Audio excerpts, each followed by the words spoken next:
What was the best "you have no power here" moment you have ever seen? All right, folks, buckle up for this wild ride. I've got a story for you that started out as just another boring weekend and turned into something straight out of a horror flick. This is my answer to the "you have no power here" moment that still gives me chills thinking about it. Posted from my couch with a coffee in hand because, yeah, I need the caffeine to deal with this memory. Here we go. It was last summer, June 2024, and I decided to drag my sorry butt out of the city for a camping trip. I'm no outdoorsman. My idea of roughing it is a hotel without room service. But my buddy Jake wouldn't shut up about this pristine spot he found deep in the woods near some nowhere town in West Virginia. No cell service, no noise, just nature, he said. Sounded like a nightmare, but I figured, why not? Worst case, I get a few mosquito bites and a good story to tell. We packed up my beat-up Jeep with tents, a cooler of cheap beer, and enough snacks to survive a zombie apocalypse. The drive was a slog, 2 hours of winding roads, the kind where you're pretty sure Google Maps gave up halfway. The air got thick with that piney smell, mixed with something earthy and damp. By the time we rolled into the campsite, it was dusk, and the forest was already throwing shade with its creepy shadows. Crickets chirped like they were mocking us, and the rustle of leaves made me jump more than once. Jake laughed it off, calling me a city wimp, and I tossed a beer can at him for good measure.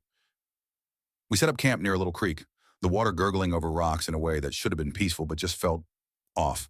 The ground was soft, almost too soft, like it was swallowing the tent pegs. I shrugged it off, cracked open a beer, and we started a fire. The flames popped and hissed, casting weird shapes on the trees. We swapped dumb stories. Jake's about that time he got lost in a mall, mine about the time I accidentally called my boss, Mom, on a Zoom call. Normal stuff. The night was cool, the beer was cold, and for a minute I thought maybe this camping thing wasn't so bad. Then the weirdness kicked in. Around midnight, the crickets stopped. Just gone. Silence hit like a brick, and the air got heavy, like someone turned up the humidity dial to max. I nudged Jake, who was half asleep with a marshmallow stuck to his chin. "You hear that?" I whispered. He grumbled something about me being paranoid and rolled over. I laughed it off, but my gut was already twisting.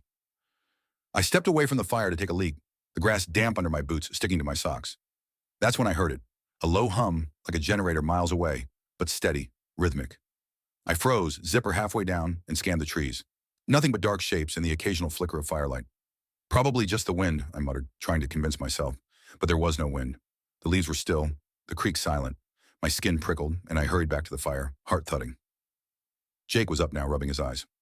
"What's your deal?" he asked, voice groggy. Before I could answer, the hum got louder, vibrating in my chest like a bass drop at a bad concert. The fire flickered and then dimmed, like something sucked the oxygen out. We both stared at it, jaws slack. "Dude, this ain't normal," Jake said, and for once I agreed.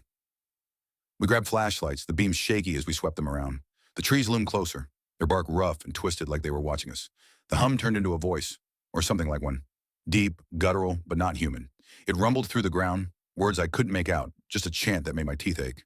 I wanted to run, but my legs were concrete. Jake dropped his flashlight, the glass shattering, and I swear I saw his face go pale under the moonlight. Then it appeared. Not walked, not stepped. Appeared. A figure, tall and thin, standing at the edge of the clearing. No face, just a smooth black void where a head should be. Its body was wrapped in something like rags, fluttering without wind, and its hands, long, bony fingers, twitched like spiders. The air smelled wrong now, like mold and burnt hair. My stomach churned, and I gagged, bile rising. "What the hell is that?" Jake hissed, clutching my arm. I couldn't answer. The figure raised a hand, and the fire went out completely, plunging us into darkness except for our dying flashlight beams. The voice grew clearer, a single phrase repeating, "You have no power here." Each word hit like a punch, echoing in my skull. My knees buckled, and I hit the dirt, the cold seeping through my jeans. Jake screamed, honest to God screamed, and bolted for the Jeep. I scrambled after him, tripping over roots, my hands scraping against jagged bark. The figure didn't move, just stood there watching, its presence pressing down like a weight.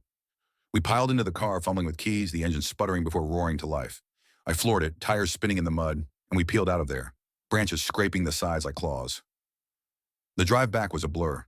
Jake was sobbing, muttering about, "It's still out there." And I kept checking the rear view, half expecting that faceless thing to be behind us. The hum faded, but the smell lingered in my nose, making me dry heave. We didn't stop until we hit a gas station, lights blazing like a lifeline. We sat there shaking until dawn crept up, gray and sickly. We never went back. The tent, the cooler, the snacks, all left behind. I still have nightmares about that voice, that figure. Jake won't talk about it, just stares off sometimes like he's seeing it again. I looked up the area online later. Nothing but old forum posts about hikers disappearing, locals whispering about the Watcher. No proof, no answers. And last week I found mud on my boots that wasn't there before, smelling like that creek. I threw them out, but I can't shake the feeling it's not over. So yeah, that's my you have no power here moment. Still don't know what it was, and I'm not sure I want to. What about you guys? Got any stories that'll top this?